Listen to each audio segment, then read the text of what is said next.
Daredevil Born Again. If you're on the edge about the show, let me just answer the three most important questions about it. Is this show worth it? To me, absolutely. Is the show filled with action? No, not at all. Is it mainly a setup for season 2? Yeah. But I honestly don't consider it to be a bad thing. Shows like Loki or even Breaking Bad tend to have their first season be sort of dinner plate, allowing them to serve their perfect meal later on. Nevertheless, the season stands well on its own and provides a well-deserved comeback for the greatest live-action Marvel television show of all time. Charlie Cox was born to play Daredevil the same way Ryan Reynolds was born to play Deadpool. It's literally impossible for this man to miss this character, and if they ever start making audiobooks for comic books, he should be the one reading Daredevil. Vincent D'Onofrio is back as Wilson Fisk, and he's more of the same. The show feels as if it focuses more on him this time around than they did before, and it's up to you whether or not you think that was a good decision. The show itself tackles the nuance behind vigilantes, while at the same time focusing more on their original personality rather than their alter ego. Matt doesn't return as Daredevil until about halfway through the show, and even then, Daredevil is still present a lot less than he was previously.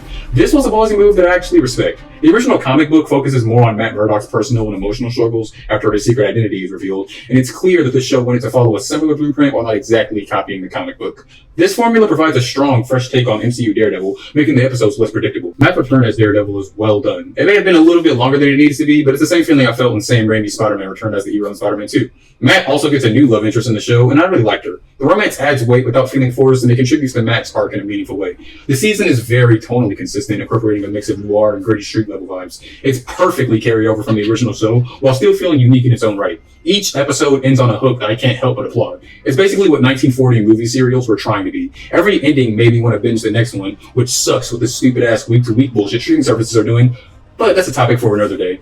On the other hand, however, I did feel as if some episodes were a little bit too short, which was really a shame for me because for the most part, I was enjoying every minute of it. I really appreciate how the MCU didn't waste Daredevil here, though. There are many references and Easter eggs to other projects. It provides another point to the world building that the original show couldn't do. It makes Daredevil feel like an actual Marvel character, part of a larger universe. And it's something I really appreciate being done, being that one of my main criticisms with modern day MCU is how the shows and movies don't feel like they connect anymore.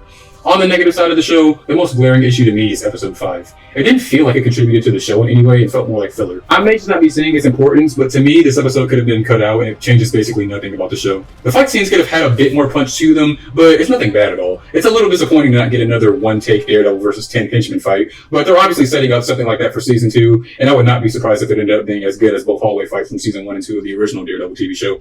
Overall, this season was an absolute banger for me. I went into the TV show with relatively high expectations and came out relatively satisfied. It's no way near as good as season 1 or 3 of the original Daredevil, but it definitely has its place in one of the best TV shows of the MCU. If modern day MCU feels like it's not your thing anymore and you feel a little uninterested in the TV shows nowadays, I'd say give this one a watch and see how you feel about it. But for me, season 1 of Daredevil Born Again is amazing.